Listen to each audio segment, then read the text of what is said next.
Hi, everyone. Welcome to our newest edition of NetGalley and BookTrib present 15 Minutes with Ryan Aldred, a Merrill Moss media production. Ryan is the author of the fabulous Bar on a Beach mystery book. Thank you so much for joining us today, Ryan. It's a pleasure to have you here. Thanks very much for having me. And his latest release, Rum Luck, has been hailed by a critic as a fast-moving mystery with a marvelous setting. And it's a 2015 Arthur Ellis Award finalist, so congratulations on that. That's wonderful. Thanks very much. So before we begin our questions, can you bring us up to speed on Rum Luck and just give us like a little synopsis of what's going on in this first book?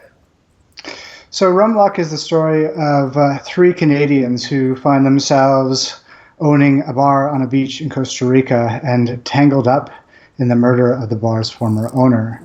And the main character, Ben Cooper, while inebriated and with no memory of the night before, discovers that he came up with the wonderful business plan of renting the bar out to those who've always had their own dream of running a bar on a beach somewhere. So it's really a really fun license to bring in all kinds of wacky characters. So one week it'll be a jazz bar, the next a pirate tavern, brew pub, and so on. So, yeah. Now, do you remember the moment when your characters, Ben, Miguel, and Victoria, first popped into your mind and started, talking to you? Because I know a lot of authors have that moment. Do you remember that?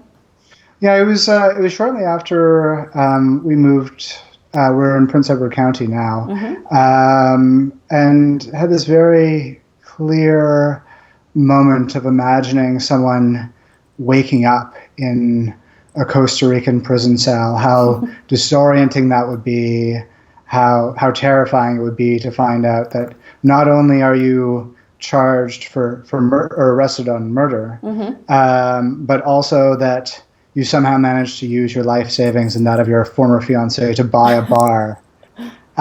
So pressure on top of pressure. And I really had that feeling. It's funny how you hear authors say, "Oh, the characters wouldn't leave me alone until I told their story." Yes, but that was very exactly. much the case that happened with Rum Luck. And you said that it's going to be a different bar every time. So are these novels standalones? Can you dive into any of them and you don't have to read the others once you get into the... Absolutely. We want to have some Great. character development that goes on with time, but really each book needs to stand on its own, does stand very well on its own. They're really fun, lighthearted reads, and we want to make sure that people can enjoy them in whatever order they come across them. Excellent. Now, when did your writing journey really take off, do you think? Well, I've been writing a lot over the years in different stages. One of the high points was back in my university days. I worked for an organization called Goldenwoods, and it's been a really great incubator for writers over the years. Neil Pasricha, who wrote the Book of Awesome, wrote for Goldenwoods. Elan Mastai, who recently has his book All Are Wrong Today is coming out soon. I was also a senior staff writer, which was a position that I held.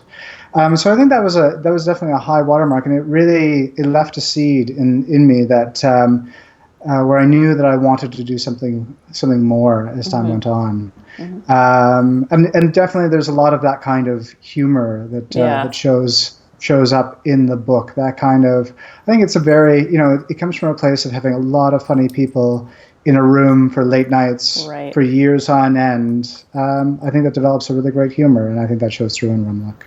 Speaking of humor, do you have advice for, new authors who want to successfully incorporate humor and then also keep it serious and like the darker moments? Do you have anything you could tell them about how to incorporate the humor with a nice balance?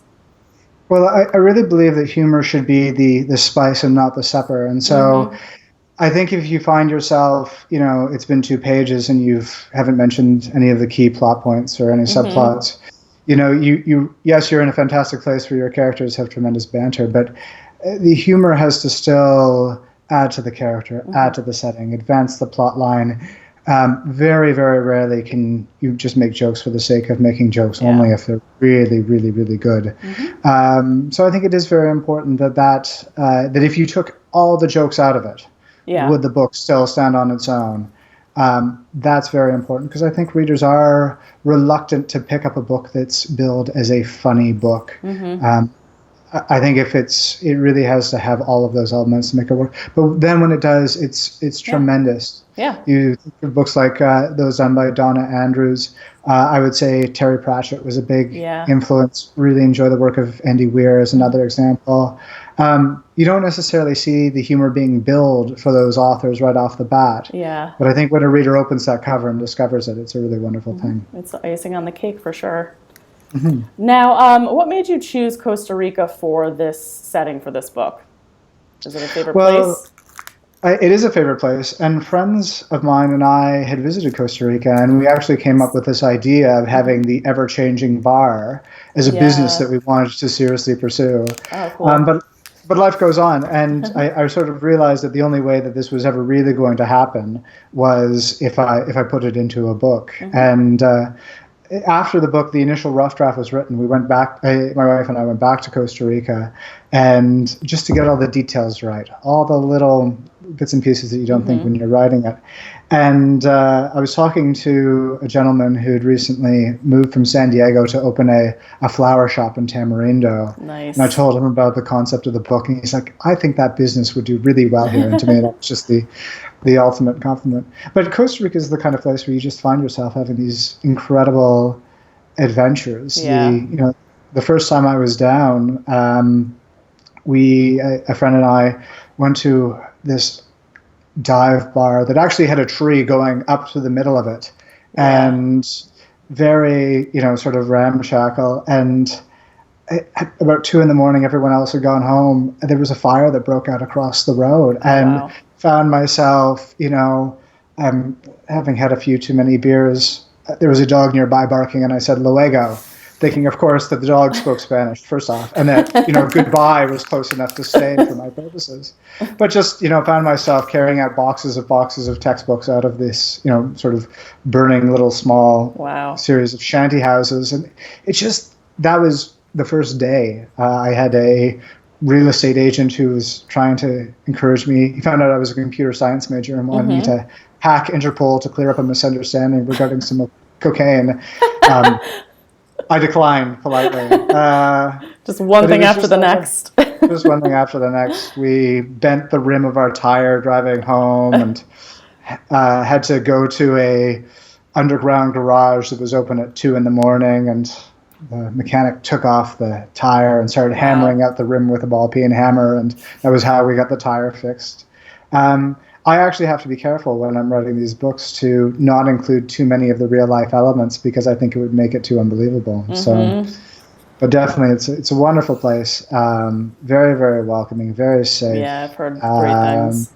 But with just a little bit of an edge to it. Oh, totally. So, yeah. Absolutely. Now, what are some ways to bring out a character's voice? Do you have any tips for people watching? I tend to like to put the characters in a room together and just sit in that room with them and have them talk. And maybe they're not talking about anything that's going on. Maybe they're just chatting, they're catching up on their day. Yeah. But to get into that rhythm where you hear that voice. And for me, when the book is really coming together, I feel less like I'm writing. I feel like I'm just in that room copying down what they're saying. Yeah. So that's a great idea. I think if you can do that, if you can get to that point, it's a really good sign. Now, I saw your epic drinking songs. You were doing a promo in July, which looks like a lot of fun. Can you tell us a little bit about that? So we have an arrangement, and I'm a little bit behind in them, but I will get caught up. So if anyone's seen this and would like to take part, they're more than welcome to. For those who take a picture of themselves with rum luck, or just with rum luck in general, in whatever habitat it should find itself in, and send it in, and send a few facts about a person. It doesn't have to be yourself. It could be someone you know.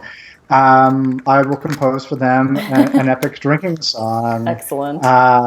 And it's a lot of fun. And actually, I think next stages, and I'm saying this now so that I'm actually going to go ahead and do it, I'm going to track down a musician and have them record them, because I think that would be a lot of fun. Yeah.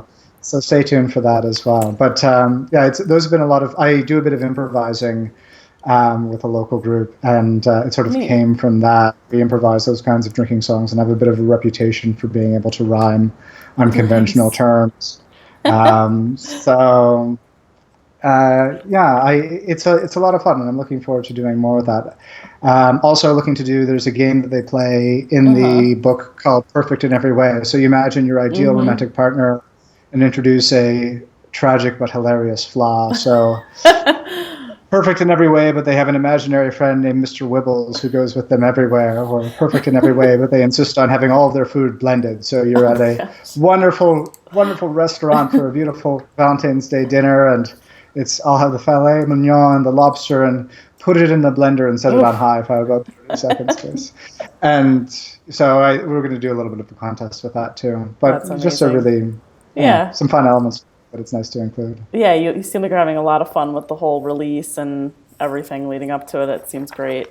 Um, have you ever been involved in a pitch session? And what was that like? Actually, that's how I met my publisher, Five Star. I was at Bloody Words in Toronto in 2015, Cool. and Denny Dietz was there, and I was late to register, and actually all the pitch sessions were full, but she very kindly agreed to squeeze me in the next day, and I couldn't find where she was, and I'd gone out to get her a coffee, so I was wandering around, the Park Hyatt in Toronto, wearing a suit jacket when I should have been wearing a t-shirt. But no, she was great. Five Star does a lot of these pitch sessions, and I think they're Yeah. just such a wonderful idea. And yeah, I was really, Denny had such great advice about where to take the book and just little changes to make. That had a significant knock-on effect. I think I took out 10,000 words and added 10,000 more. But when it was done, I was just really, really pleased with how it came together. I thought it flowed a lot better. The characters were more relatable. It just worked that much Yeah. more. Are you attending any other writers' conferences this year? Will you be doing any panels? Any discussions coming up?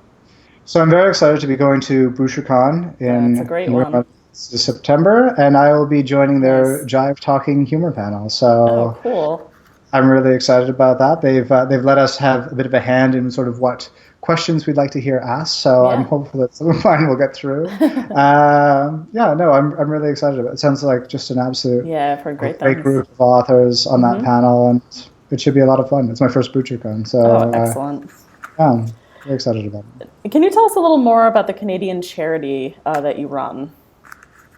So I'm president of the Canadian International Learning Foundation, and we run educational programs in what we call at-risk regions, so regions like Uganda and Afghanistan and Tanzania.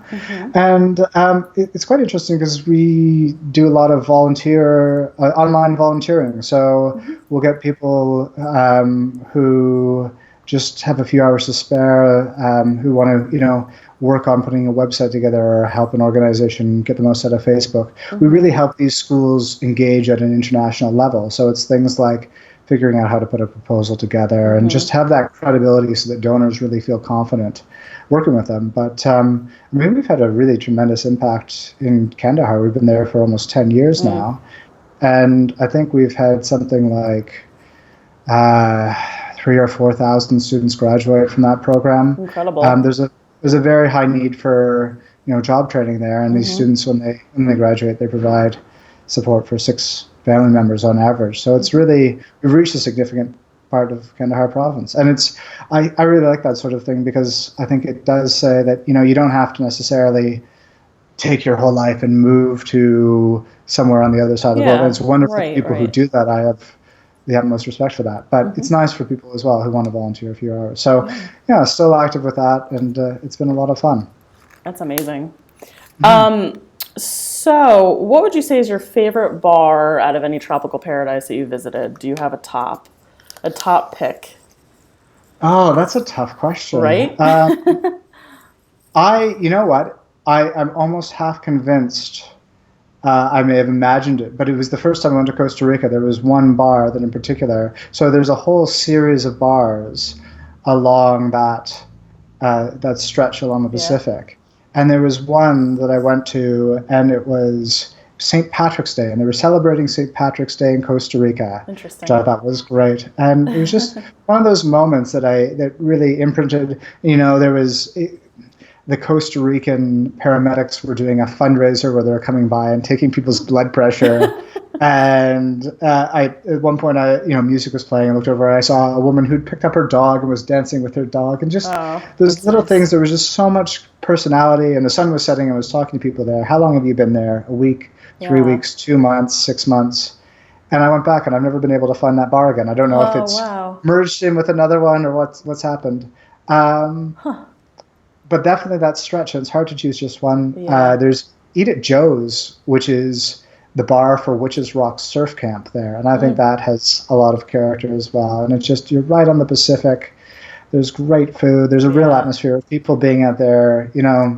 They're doing something that maybe they've planned for quite a while. And they're in that moment. They're living that dream. And that's really fun. And they're surrounded by, it's not just the people that are there for a week. It's also the people that have decided to pick up everything and move. Exactly. And reinvent themselves. And that's really a theme in Rumlock is there such a thing as a fresh start? And it's certainly, it's complicated. It's never as easy as you think it might be, but it's something that I'm really excited to explore, that we do explore in the initial book, but that I'm excited to explore in later books as well. Yeah. Any tips for those who want to run away and start their own beach bar? Do it. Invite me. Do it now. No hesitation. Well, we can have a consultation where I can come up with different ideas for bars it can be on a weekly basis. I would actually really like for someone to run with that idea. I think it'd be a really fun, kind of business. But no, I say, do it. Life's short. Have some fun. Absolutely. With your dreams. Yesterday was National Rum Day, I think. That was it was National Rum Day. I didn't find out about that until about 11 o'clock at night, but I did get a picture of the book. It's hard to keep up with all the trending on Twitter. What's your many days now. What's your rum of choice? I really like Aldred, which is from Guyana. And I'm actually, they're doing a charity auction at Bouchercon for Wounded Warrior. Nice. And I managed to track down a beautiful bottle of 21-year-old Aldred. So I'm giving that, it's going to be auctioned off for Wounded Warrior, I think the Navy SEALs as well. Their foundation, so I hope someone takes that. Comes with a copy of the book as well. So that was I poured myself a glass when I wrapped up the book. That was what I had. It's really beautiful rum. I love Scotch, but a rum on a hot day, as we've been having. Yeah, absolutely, quite hot. Now, what are you working on next? This will be our last question. We just want to know what's in the pipeline for you, what we can look forward to. Well, I've got 2 projects, and I'm still trying to figure out which one I'm going to wrap up first.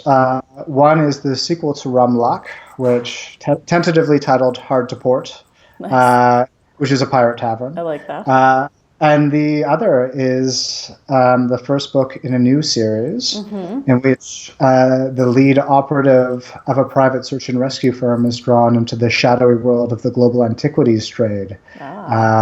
The series is tentatively titled The Extractor, and it's actually based loosely along the adventures of a company called Global Rescue that does that sort of work. You can have a subscription service, and if you get a stick in the eye in the Nile River Basin, they'll send in the helicopters and come and get you. So this sort of, this is someone who works for a company like that would have all kinds of access and be of interest to all kinds of organizations that sort of live in the shadows. So I think that'll be the one I wrap up first. But that one's definitely has a bit of a humor to it as well, but much more on the action and adventure side. Sounds great. So exciting. And it was wonderful to talk to you. And everybody, please check out Rumlock by Ryan Aldred. Thank you so much. Thanks so much for having me. Bye, guys.